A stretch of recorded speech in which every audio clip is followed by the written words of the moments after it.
I don't think Samsung realized this, but I think they've unintentionally made an S25 Plus flagship killer with this. Yes, people, Ben from Lover of Tech. This is my experience review with the S25 FE, the Fan Edition S Series flagship phone for 2025. And secretly, I look at this and everything that it packs in terms of the improvements, the packaging and overall. And I think Samsung secretly, without realizing, have actually made an S25 Plus killer. But let's compare it, because I've got the standard S25, which is basically the S25 Plus, but just smaller, and see how much is missing for it to really feel like you're losing a lot when it comes to the Fan Edition. Well, let's get into it. Now, if you're new here to the channel, my name is Ben from Lover of Tech. Definitely feel free to like, subscribe, and turn on notifications if you enjoy this kind of more off the script, straight to the point discussion with my experience with the S25 FE. If you've been here before, you've hesitated, hey, come on, show some love. We're still trying to get to 100K subscribers.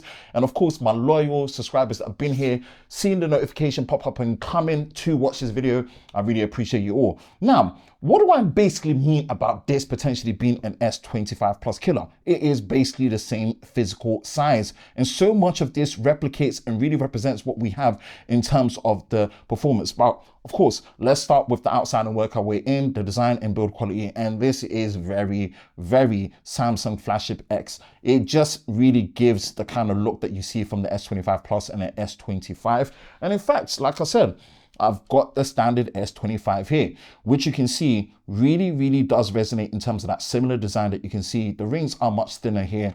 And overall, this is something that is good when it comes to the packaging. Same physical size and dimensions that you're pretty much looking at when it comes to the S25 Plus with 6.7 inches for the display. And yeah, it's really nice, well built together. I always say that I still wish these were individual volume buttons rather than a rocker and it was on the other side. But again, if you're going to put it on the same side, this is the right order that you do. It is still 2 physical SIM card slots, which is something I really appreciate about these Samsung devices, not just purely eSIM and a single physical SIM. Makes it flexible and easier for someone like me that tests his smartphones and travels a lot. So I like that convenience there. Overall, the build quality is really nice and sturdy. I like what they've done here, no complaints.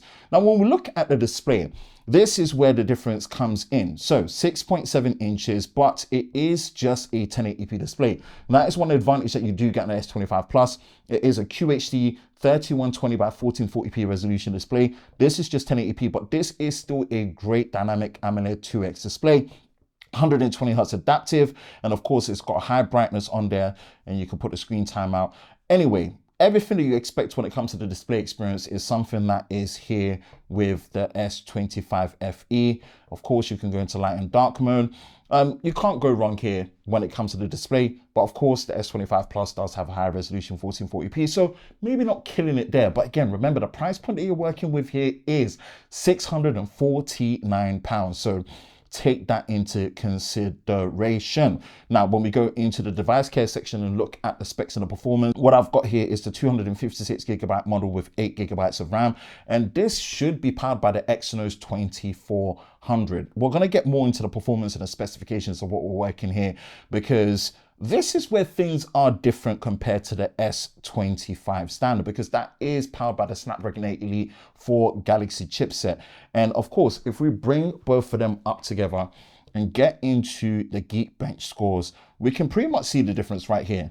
This is where you're getting the Fan Edition experience, and the difference in terms of the performance overall, again, this is just Geekbench, is quite huge. So again, maybe not killing in an outright performance compared to what you see on the Snapdragon, but just for reference, this is what you are working with when it comes to the performance. But overall, when using it day to day, you know, it's really good, nice, fast, fluid, no issues there when it comes to the overall performance. So I think for most people, it's going to be more than adequate enough. Now, let's get on to the camera. Of course, we are still working with a 50 megapixel main sensor as well, and that is something that you can toggle on and off here on both. That is limited to just the 1X. Now, what you do get on the S25 5 FE compared to the normal S25 and S25 Plus is the fact that the zoom is different. So the zoom does go up to 30x, as you can see, but that is 8 megapixels compared to 12 megapixels on here.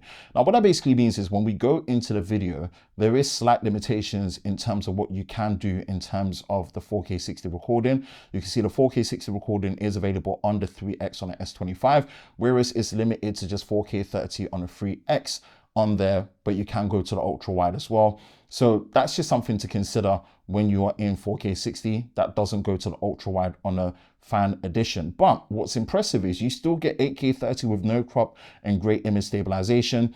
And you get things like being able to do video portrait mode, and the video portrait mode option still does give you 4K, which is really great to see. And also when it comes to the front facing camera for video, you can still record 4K 60, and it does give you the option to still record the video portrait mode in 4K 30 on a selfie camera, which is great to see. So still getting a very close to flagship experience. You can go up to the 50 megapixel resolution.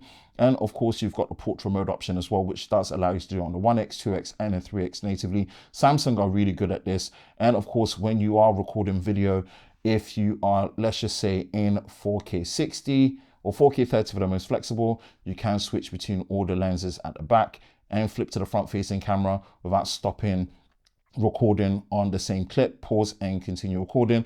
So Samsung still offers some of the most flexible usability. One thing you're going to notice is obviously the toggles for log and HDR. You don't get that when it comes to, you know, that ease of access on the S25 FE. Now you can of course still shoot in HDR video. You can just go to advanced and then enable it here when it comes to the HDR10 plus videos, but there isn't any logarithmic recording, which is something that you get an option here when it comes to the standard S25. So if these things matter to you, again, you can see the log option there and natively with the HDR. So that's something that you can obviously put there and enable when it comes to the video and the pro modes as well. So yeah, just take that into consideration when it comes to what you're working with. The pro mode is still there. You get amazing control there. So that is one of the differences when it comes to the camera performance. And yeah, another thing that we are looking at as well is the battery life. Again, it is matching to what we are seeing on the S25 Plus, 4,900 milliamp hour battery. If we go into the battery settings here, this is where we can pretty much see the battery information, as we can see right here, 4,900 milliamps, the same 45 watt super fast charging 2.0. Again, it's not all the phones this year that I'm doing my illustrious indoor extreme battery drain test and my day in the life experience of taking it outdoors.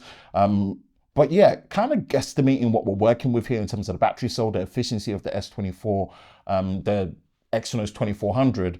This does look like a phone that maybe can get somewhere between 6.5 hours of pure screen on time, maybe up to 7 hours, because I've seen that be a good performance for the S24 FE from last year. So again, just kind of guesstimating, this is what we would pretty much be working with. But I think battery life would be more than comparable to the S25 Plus, and maybe in some odd ways potentially beat it. But again, we'll have to really wait and see. Maybe there will be a time and an opportunity with the right phone to compare it. So let me know, what phone would you want me to do an extreme battery drain test to it, if you would actually be interested in seeing that. But guesstimating, this is where we're working at.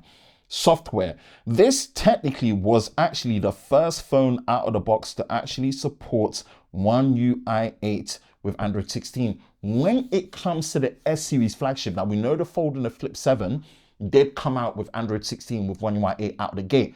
But for the S series flagship phones, funny enough, it was the S25 FE that came out of the box. The others, such as the S25 Ultra, S25 Plus, and S25, we had to wait for an OTA update for that to be available. So it's interesting that we got this out the gate from the jump. Now, obviously, when you're signing into your Samsung account, it's all to do with Galaxy AI.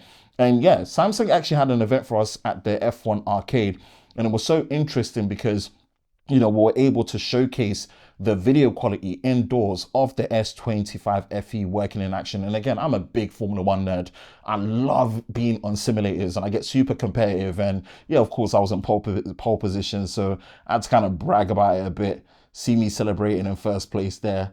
And, you know, the benefit of what you're getting here is, of course, with Galaxy AI, when it comes to things like audio eraser. And what is good is, In a situation like that where we're there with lots of background music, lots of talking, the sounds from the simulator and everything, you are able to pretty much go in and really look at all the different ways that you can actually just automatically do it, or you can manually just, mute it, get rid of it. And it's just absolutely powerful how Galaxy AI works in terms of analyzing. So these are some of the features that I really appreciate. And of course, there's a slew of things when it comes to, Galaxy AI, when it comes to writing assistant stuff, which I won't get into too much because I'm not too much of a software person. But the main thing I wanted to showcase was the fact that the image quality, like being able to record 8K indoors, and still not see that much noise, and you get the extra detail, the front facing camera performance, of course, the microphone quality out the gate, and also being able to edit after with Galaxy AI. Yeah, software wise, these are some of the features that I really, really enjoy and just appreciate on the S25 FE. So yeah, like I said, I think Samsung unintentionally made an S25 Plus killer without realizing.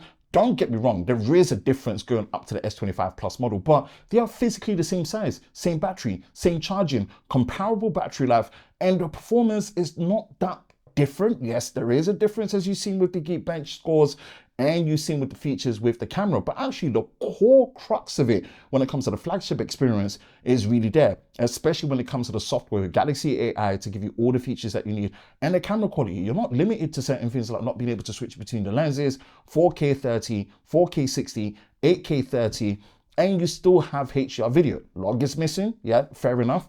But yeah, I think this is enough plus to get you by, and you save a lot more money. You can put it towards other accessories. So secretly, I'm kind of impressed with what they've done, but unintentionally, maybe they've made an S25 Plus killer. Well, let me know your thoughts in the comment section below. Do you think my analysis and my take is correct when it comes to the S25 FE or not? Again, let me know your thoughts in the comment section below. That's it for me, Ben from Lover of Tech. You enjoy videos like this, you know exactly what to do. Hit the like button, hit that subscribe button, hit that notification bell so you're part of Team TLS, the Tech Lover Squad, so you don't miss any future videos on the channel. I hope you're all safe during this time. I will catch you in the next one. Peace.